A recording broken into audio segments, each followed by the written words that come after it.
the next person to speak, Shauna Berglund-Immel, are two of the many people I've gotten to know through Shauna. And it's just yet another gift that she's given me that will last me a lifetime. Shauna Berglund-Immel met Shauna Immel online about 10 years ago through their love of scrapbooking, and were among the founders and first members of the Cropping Cactus, which grew to be one of the world's largest online scrapbooking communities. Although Shauna Berglund-Immel lives in California, she and Shauna Immel quickly became real-life friends. Shauna Berglund-Immel knows that they're almost identical names, only with a U for Shauna Immel and an N for Shauna Berglund-Immel, just the same letter upside down, led them to describe themselves as twins. We'll leave you to guess which one was the evil one. That's quite an intro. Yeah, right now she's thinking, oh dear God, they gave her a microphone. What are they going to let her say? I want to thank Paris for asking me to speak today. She and Shauna shared an amazing friendship, and all of us would be lucky. Okay. I don't really need the microphone, by the way. All of us would be lucky to have a friendship like theirs, and so it is with Paris that I share our thoughts and feelings about our friend. As Elizabeth said, Shauna and I became friends online about 10 years ago. We are what your mother warned you about in terms of online cyber friends. It can work out well, honest. We connected because we did share the same name. She had to put that silly little U in her name, but it's all good. We have birthdays that are 5 days apart, except she's a year older. And we have sons that are just months apart. In the same age, they're the same build, they have the same hair color, and thanks to me, Spencer now loves Captain Underpants books, which mortified Shauna and made me happy. I'm proud to call her my twin. She was very proud to call me the evil twin, so there's your answer. In preparing for today, I kept coming back to one thing. Shauna was larger than life. She was a quiet and unassuming woman with a tiny voice who managed to live her life to the fullest. Being online friends, we had not spoken on the phone for a long time, and when I finally called, I politely asked to speak to her mother. Imagine my surprise when she said, "She's not here. It's me." She married Dave, her Prince Charming, in yet again a larger-than-life, all details covered wedding. And as Lonnie pointed out, the two of them shared amazing adventures at both UCLA and in Australia. They came back to settle down to create a wonderful life with Spencer and Kaylin. And Shauna and Dave shared an incredible partnership, and nothing made them happier than spending time together as a family. Shauna's roots were in Washington, where much of her family lives, and you didn't have to know Shauna long to learn all about them. I didn't know about your underwear, though, so I'm glad to know that. I can't say that I know the Stop that. I can't say that I know the parents of my own friends at home as well as I feel like I know her family and her niece, Ella. We celebrate your birthday together, by the way. This speaks to how much her family meant to her. She would travel anywhere to see them, and she always looked forward to reasons to get together. Shauna loved sports, but none more than the ones that Spencer and Kaylin would play. Shauna was the busiest person I have ever known next to me. And there was nothing that would slow her down, and she would have it no other way. She and Dave spent entire weekends running between games and practices, and she was Spencer, Kaylin, and Dave's biggest fan.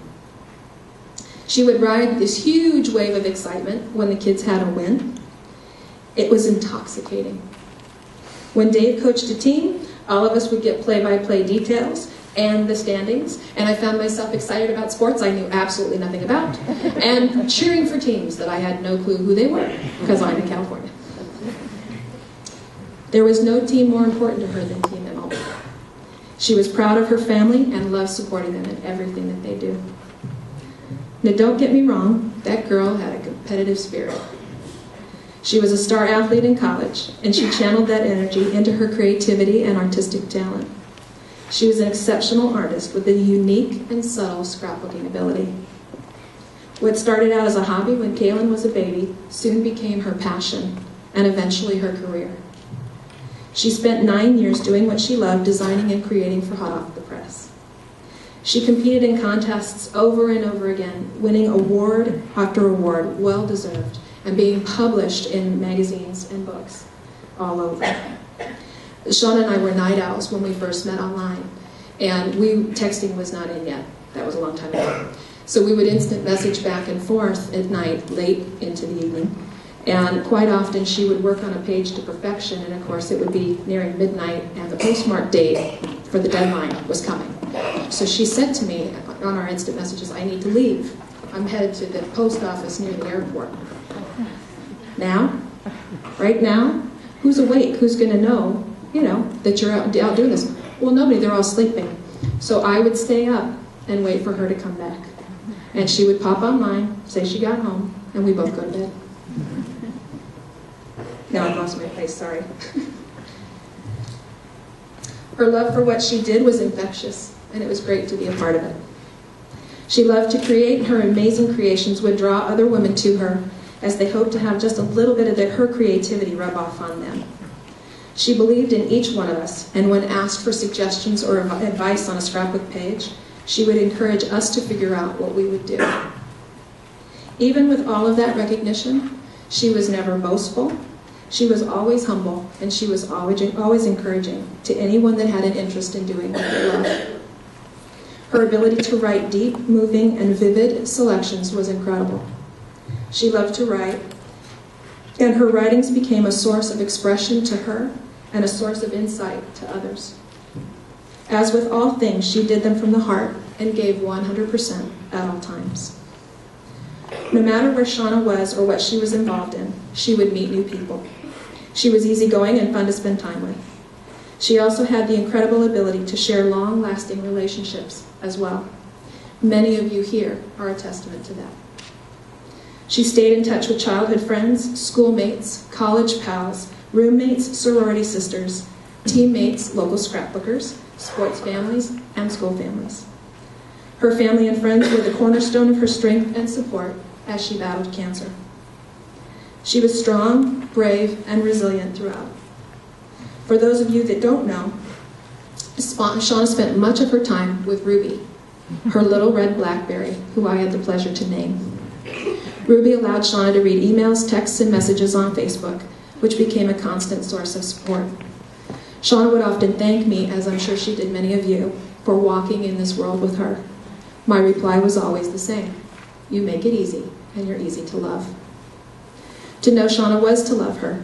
Her sweet, gentle spirit made you feel at ease, and yet her clever wit and light-hearted teasing would sneak up on you when you least expected it. She spoke volumes with her actions without having to say anything at all.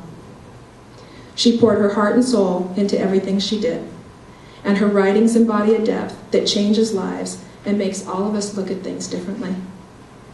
Before cancer, she packed her days full, going from here to there, working, running off to sports, taking care of her family, helping others, and spending time with friends. After cancer, however, Shauna developed a deeper appreciation for her life, one that involved taking in each moment and living each day to the fullest. She truly was larger than life, namely because she figured out what was important and how to make the most out of what she had. She encouraged all of us to make each day count and to tell the people that we love how we feel about them. Leave nothing left unsaid. She taught me to live with intention. She was an amazing and beautiful woman with a deep heart and a rich soul. Cancer did not take that away from her.